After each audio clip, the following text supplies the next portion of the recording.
We're going to go ahead and get started tonight. And I'd like to welcome all of you for coming out. Forgive me for my voice, I'm trying to get over this cold. But this is our second event where we have asked the citizens of the community to come out and the police department make a report to you as to what we're doing, how we're fighting crime in the community, and how we're working to keep you safe.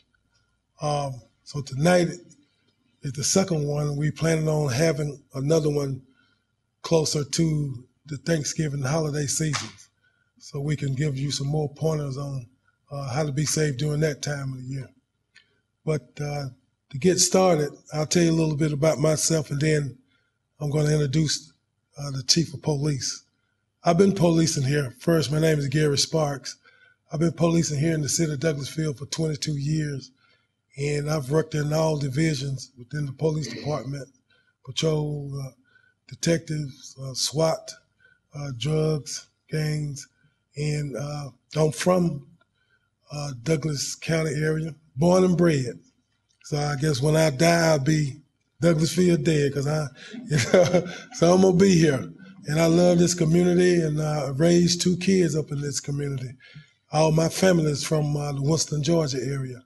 So I've been planning here for a long time. So, and it's my goal and my work efforts to make sure that the citizens of Douglasville and Douglas County are protected and safe. And each one of us, every man and woman up here on the panel here, you're looking at over 100 and probably 130 to 150 years of experience in law enforcement easily. And, I know we all look young, but yeah, and we still looking good.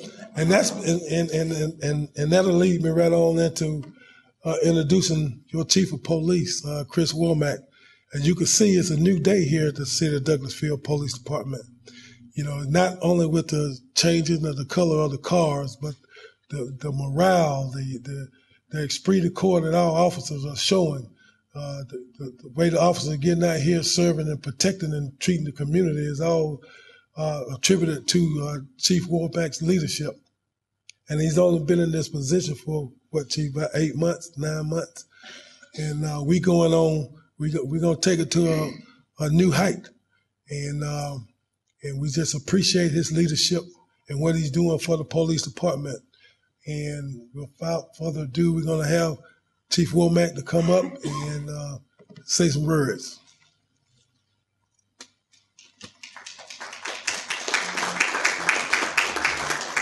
Thank y'all very much. Thank you for coming out tonight. I know it may say 52 degrees on the mercury, but it feels about like 32 out there with that wind blowing, so I appreciate y'all coming out. And all I can say is this is a team effort at the Douglasville Police Department. It is no one person any greater than anybody else on the team. We all got different roles we have to fill, and but it takes all of us working together as a team, rowing that boat to get us over to the other side. And Gary Sparks, he's been my mentor for years at the police department, and he's my right-hand man. I trust him with absolutely anything and everything I've got, my family, my money, whatever. He takes care of me. And, the good thing about Gary, we make a good mix because our police backgrounds are a little different. Most of y'all remember me coming up, doing a lot of PR stuff, a lot through the school system. They threw me back in patrol for a while when I got promoted there a little bit. But, and Gary's got all that experience with the DEA and working dope and all that I've never been exposed to anything in detective. So that makes a good balance. And he's real quick. I know y'all probably find this hard to believe, but sometimes I get a little over anxious and a little overzealous. And Gary said, "Hold on now, Chief. We got to slow this down just a little bit. Let's talk about this a little bit." So it's a good balance, and it keeps everything in check. And I tell you what, I am a blessed man to be serving in this capacity. Some of y'all that might remember me as a high school kid growing up right here, going down here to Douglas County, might be saying, "Good grief, how did Chris Womack get to be our police chief?" I remember when I went home and told my mom and dad, I went to Marine Corps right after I left high school and came back, and I said, "Yeah, I think I'm going to go to work for a police department." My dad said, "Won't that be a switch?" But I've had a great run here at the police department, going on about 21 years now, and City of Douglasville has been good to me, and I really appreciate it. And I try to give back. Not just here at the police department, but anything I can in the community. I love being involved in the Boys and Girls Club. It's something that's very near and dear to my heart. We're working on getting a teen center right now, getting that up and going. And like my partner said, I just love Douglasville. This is where my heart is, and this is where I want to raise my kids, is right here. I got no intentions of going anywhere else. What I'm going to do at this point is I'm just going to go down the line, and I'm going to do a little brief introduction of your command staff and that you've got up here tonight. One of the changes we made, we get a lot of, we'll talk a little bit about the black and white cars. That's something that we went to when Gary and I took over our new positions. And I tell you what, we get so many calls every week saying, wow, do y'all got more people on patrol? It's because people notice that black and white look, the thing screaming police. There's not a doubt in your mind when you see that car, you're looking at a police car. We don't have any more folks on patrol, but it gives the illusion because everybody's noticing the cars more than they used to. They're not as vanilla as they once were. We're just blending in with everything else. And that's a positive thing. I want the bad guys to think we got police crawling all over the place out here. So that's a good illusion that we've created with that black and white look. You'll notice we switched over to the white shirts. The reason for that, anytime you see somebody in white shirts, that's your command staff at the police department. That lets you know if we go out to a crime scene, the folks that we're going out to that crime scene, they may not know who we are personally, but they know there's a ranking official that they can identify us because of our different dress. So that's the purpose behind that, just so that they know they do have a ranking official if they've got other questions or somebody that they want to talk to, maybe above that initial patrolman that's out there or a sergeant that's working that scene. So that's the reason for that. Sitting just to the right of Gary is Sue Ann Shaw. And like they always say, behind every good man, there's a good woman. She cracks a whip on our back daily. She runs the administration building, keeps everything, makes sure all the bills get paid, is really involved in the budget. Anything administratively that's going on in admin, Lieutenant Shaw is right there waist deep in it. Next to her is my old running mate that y'all remember back from patrol, Greg Graff. He is your District 1 commander. He has everything right now north of I-20. That would be police zones 1 and 2. So everything north of 20 in the patrol function is Greg Graff's responsibility. To his right is J.R. Davidson. That is your District 2 commander. He has everything south of I-20 to include the Thornton Road corridor, tributary area. All patrol functions south of the interstate and Thornton Road fall under Captain Davidson's control. And down on the end, the grand old man of the command staff, Darren Shaw, he'll get up here and he'll tell some stories on me from when he used to chase me around. So when he used to have to slow me down a little bit back in my younger days and smack me around a little bit. Things used to be different. I mean, he'd jerk you out of a car in a minute and just slap the taste out of your mouth. So I tell him, you can't do that anymore. Now, Captain Shaw, you got to ease off a little bit. You can't smack us around like you used to. But Darren's over at the traffic division. And one thing that he is really specialized in beyond working serious injury accidents is all of our special functions that takes place. He's the organizer of those events. So when you're out here, whether it's the Labor Day Parade, 4th of July Parade, Captain Shaw is the mastermind. And when you're talking about pulling off an event with that size of a crowd, he does it. All the special traffic control that goes on during the holidays. I think y'all have to admit, yeah, we still got a traffic problem, but the last 2 Christmases, things have gone a lot smoother. And that's because of the hard work that Captain Shaw's put in of making sure we got people in the right place to try to keep people moving best we can with the roadways that we have. So without further ado,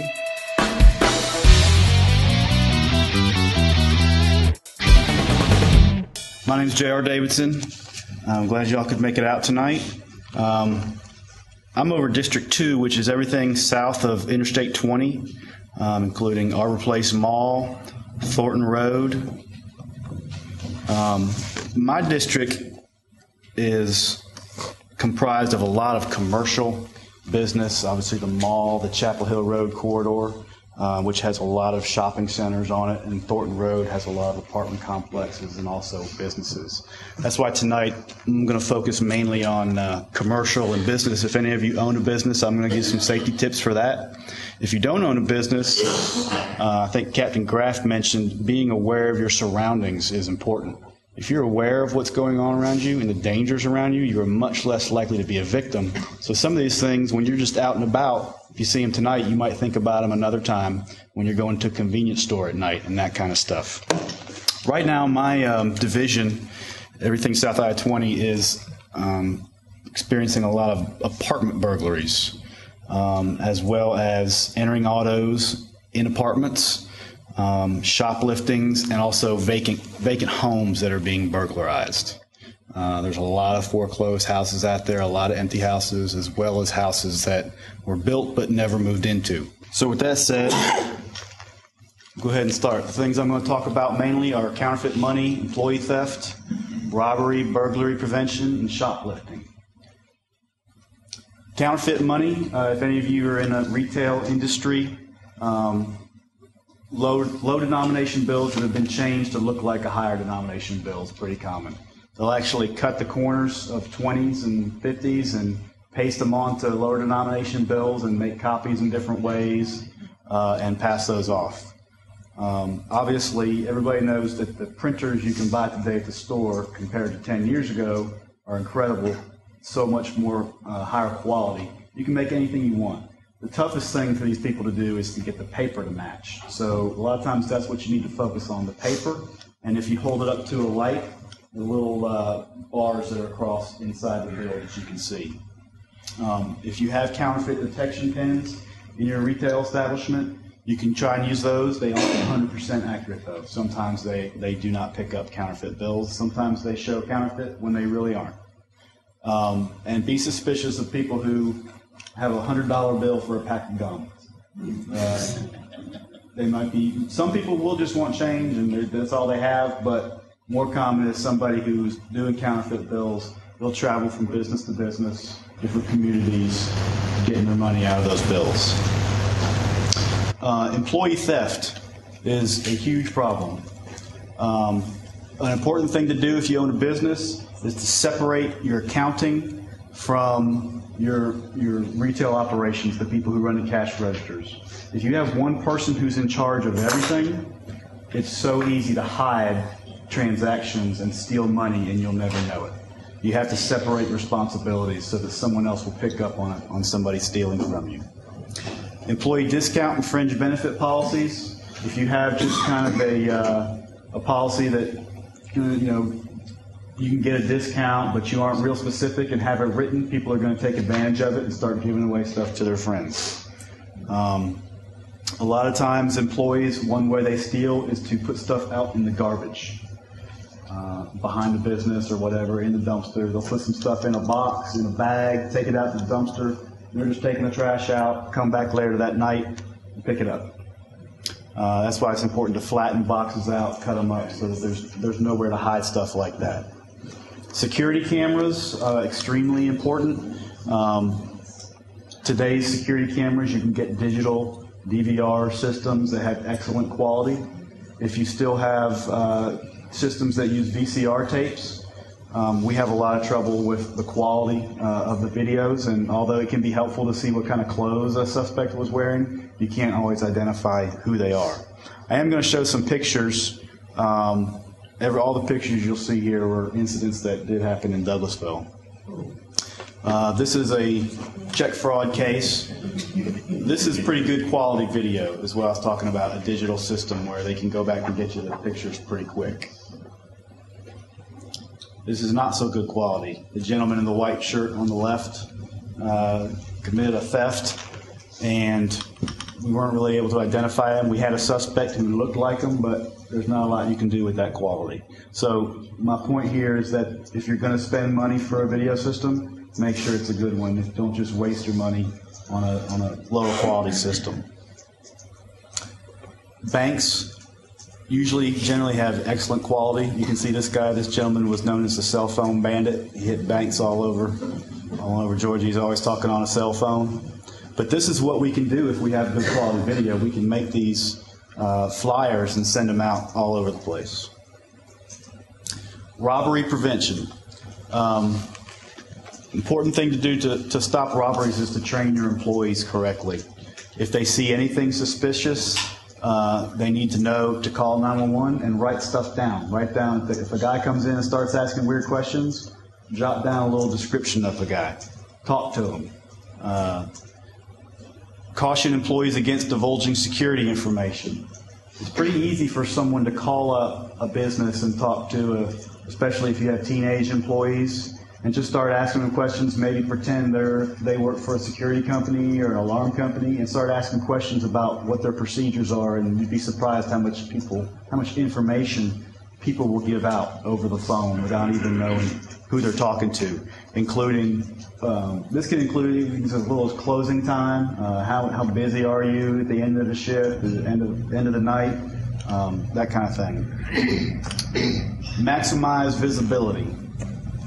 What I'm talking about here is when you go to these convenience stores, and you'll see this if you start driving around and paying attention to it, you'll see a convenience store that has big glass walls. But inside, it's piled high with Coke or beer or whatever, and you can't even see the clerk. What they're doing is setting themselves up. If I'm a criminal and I want to steal or rob from somebody, I don't want to have a chance of someone driving by and seeing me committing the crime and calling 911. So I'm going to pick a place where I'm less likely to be seen. So keep windows clear, and a lot of lights, and put security cameras at exits where people see them as they're coming through the door. Obviously, keep a small amount of cash on hand. You'd be amazed at how many businesses just have a bunch of cash in the drawer. And we get there after they've had either a theft or a robbery, and they tell us there was $6,000 stolen. And you're kind of like, well, why'd you have $6,000 right there? But I guess it's just kind of people get lazy in a routine. If you do make trips to the bank, even for personal business, whether or not you own a business, make sure if you don't do it all at the same time every day. And I've seen several people when I'm out driving around, walking down the street or out of the business with one of those money bags, like Douglas County Bank, with the zipper on top. That's just advertising what you're doing. Put that kind of stuff in a bag, in your clothes, so people can't see you. Anybody seeking entry before or after closing is a warning sign. If someone comes up right after you've locked the doors and they want to come in, you should be very suspicious about that. Like I said, people don't want to be seen or discovered while they're committing their crimes, so they know if there's more customers in there, it's more trouble to deal with. So I'm going to wait till they lock the doors and go in and do whatever I want to do. And putting height markers on the door if someone's walking out. You can kind of see how tall they are if you do have to call 911 for some situation, and give a description of the suspect. This was a hotel robbery, pretty good video. Another robbery at a convenience store we had here. If you are robbed, or you're in a situation where you're in a store that's being robbed, do not try and resist. Try and do what the suspect tells you. Obviously, if you do get to a point where you feel like you have to try and defend yourself, I'm not telling you not to do that. But the best thing to do is try and not resist as much as possible. Try and look at the suspect. Don't try and tackle them. Try and look at them to get a description. That helps us out a lot. Call 911 as soon as possible. A lot of times we get called dispatched to a robbery, and they tell us, I say, well, when did this happen? Well, it happened 20 minutes ago. Well, did you call us? Well, I called my father first, and my mother, and my boss. And I told them that we got robbed. Well, your boss isn't going to be out there looking for the guy, a mile up the road. We have patrol officers out there that are going to be looking for a description of somebody. Just yesterday, we had one, about a 15-minute delay. Yes. On the phone call. That's tough. Luckily, we got it. I give somebody a long head start. If you are in a situation where you've been robbed, if the suspect leaves, don't start touching things where they were. Try and just remember what they touched. Be very observant. Try and get a vehicle description and tell the dispatcher.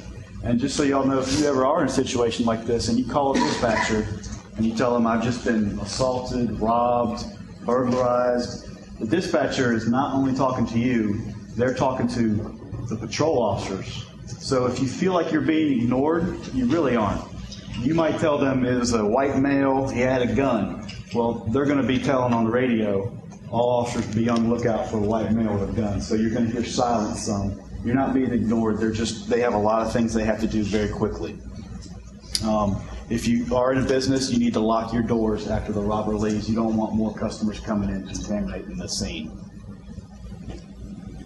This was an arson guy who came in to the convenience stores, burglary at night. There was no customers there, and he would steal lottery tickets and light the place on fire. But you can kind of notice in some of those pictures, there's the racks full of stuff blocking windows.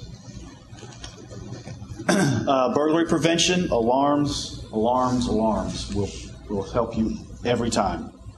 The most important thing about alarms, though, is to make sure that they work. A lot of times we have burglars, whether it's a house or a business, you can walk in, and I'll tell them to set it. When I get there, I'll tell them, go ahead and set your alarm. And I'll walk by motion detectors, and they don't go off until I jump. It has to be sensitive and go off in all the right areas. Exterior lighting will dissuade a lot of people from committing crimes in your house and your business. Leave your cash register open. Again, good visibility in your business will help you out. This was a smash and grab from a jewelry store. These suspects actually were from Miami, and they were hitting stores all up and down the East Coast. Put a lot of lights out in front of your business and good video.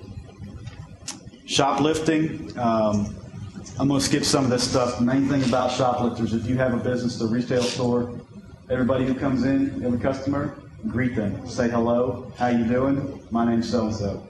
Shoplifters hate to be confronted, even they want to be anonymous. When they come in and you say, hey, how you doing? Welcome to the store. They know that you've now just looked at them, and they don't like that. QT is just not trying to give you the warm and fuzzies when you go down. Yeah. They're trained to do that. Yep. Call 911 because we do arrest and prosecute every shoplifting call we get. I appreciate your time. One more thing I'd like to say about that crimereports.com. You all saw the registered sex offenders, and I heard some gasps. Those are not all rapists and child molesters up there. There's a lot of crimes that are much lower in severity that involve statutory rape and other things that are not stranger-on-stranger crimes. So you don't have a city full of rapists, I can tell you that. So don't think that. And also on the crime reports, you can set your neighborhood, you can set an alert around your neighborhood, and it will send you an email every time there's a crime committed in that zone. So you'll know whenever something happens in your neighborhood. And that's all I have. Y'all can come by the police department anytime you need something. Yes, ma'am. In terms of homes on your street that are empty, can you go and pick up all the papers off their driveway? What is trespass? Yes. If you know a home is vacant, foreclosed on, and there's newspapers on the driveway right around the road, you can get those and throw them in the trash, especially when they start deteriorating, they start ripping and stuff like that. You're not going to be in any trouble for going on the right of the way of the road there and picking up garbage. Essentially, that's what you're doing. You're picking up litter. So, any other questions? Thank you.